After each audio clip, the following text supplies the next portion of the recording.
Nageenyi keenya kan jaalalaa bakka hojjetanitti isin haa ga'u. Namoonni miseensa YouTube channel keenya hin ta'in oduu fi sagantaan isa jiru yeroodhaan akka isin bira ga'uuf subscribe godhu hin dagatinaa. Nu jajjabeessuudhaaf ammoo like, comment, share godhaa gamanumaan gara bal'ina oduu keenyaatti isin dabarsinaa.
Ayyee daandii sabaa yeroo ammaa magaalaa Gidaamii keessa jirtu. Magaalaan Gidaamii akka waliigalaatti aanicha dabalatee yeroo garaa garaatti sochiin diinaa harcaatota waraanaa fi hedduun taasifamaa ture.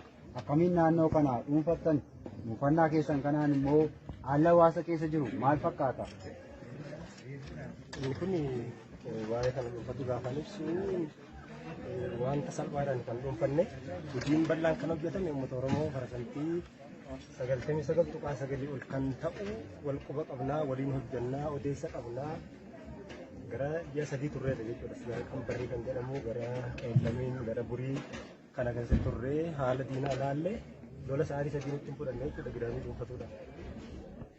Ayyee miira hawaasni guyyaa sanatti isin simate maal fakkaatan? Hiirtuun kun hiirtuu diinni keessa socho'aa turedha.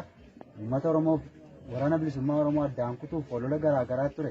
Yeroo magaalaa seentan akkamiin isin simate? Miirri gammachuun hawaasaa maal fakkaata? Maal daawwattan?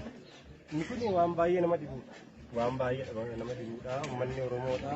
Kaleessas deengaddas kuma qabna keessa jirra wanta ta'eef gammachuu baay'ee nutti qabaa. Waan qabnu kennee boo'ee nu simata. Garuu wanti rakkoo ta'e magaalaa keessatti warri magaalaa namoonni tokko kan addiin jiru haala miira isaanii gaafa galtu sitti dhagama. Akkaataa fakkeenyaaf gaafa Qeellamiin buqqaafnu gaafa Gidaamii buqqaafnu akkaataa dhufaasitti dhufaasnu wallaan jechuudha. Uummanni niyyaa inni kun ni bichaa inni kun ni sirbaa baay'ee hamilee namatti godha. Ani wanta qabsoo bilisummaa Oromoo keessatti wanti hamilee namatti godhe egan gabbeen addunyaa qabsoo bilisummaa Oromoo egan gabbee uummanni Oromoo akkam akka roorrifame akkam akka dhaaba kana jaallatu akkam wareegama kaffalu akka barbaadu hawwii akkam akka qabu hamilee waan namatti godhaati.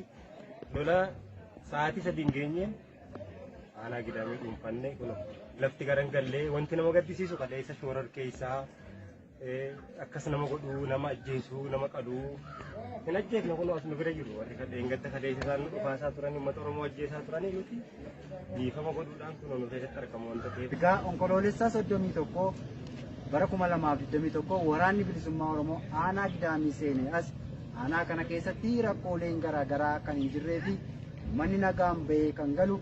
Wanni mootummaan ololaa ture yoo waraanni bilisummaa Oromoo seene ni baddu, ni duutu, biyyaa buqqaatu, qabeenya keessan akka malee mancaa namummaatti hin galtanii Oromoodhaa fi waraana bilisummaa Oromoo walitti diinessuudhaaf olola siyaasaa fayyadamaa ture guutummaa guutuutti soba ta'uusaa uummannis nutis kan ijaan argine ragaa baanuudha. Kanaaf aanaan Gidaamii gaafa kaatu qabsoon bilisummaa Oromoo duukaanii kaati. Uummanni aanaa Gidaamii yeroo ammaatti guyyaa waraanni bilisummaa Oromoo diina gugsee aree mooraadhaa baasee kaasee miira gammachuu keessa akka jiruu fi bilisummaan amma akka aanaa Gidaamiitti argame akka guutuu biyyaatti akka guutuu Oromiyaatti Oromiyaan walaboomtee mootummaa mataa ishee ijaarrattee akka gad dhaabbattu fedhii guddaa akka qaban akka ta'e jiraattonni aanichaa ni dubbatu. Egaan kabajamoo dhaggeeffattoota raadiyoo Arraata Biyyoolessa Oromiyaa kana isin daawwachiisnee tolee garaa garaas namootas dubbisuudhaan waan aanaan Gidaamii fakkaatu isiniif dhiyeessuu itti fufnaa. qophiin kana qopheessee kan isiniif dhiyeessaa jiru ogeessota raadiyoo irraa biyyoolessa Oromiyaa waliin ani Daandii Lamootii qophiilee keenyaafan waliin turtii gaarii.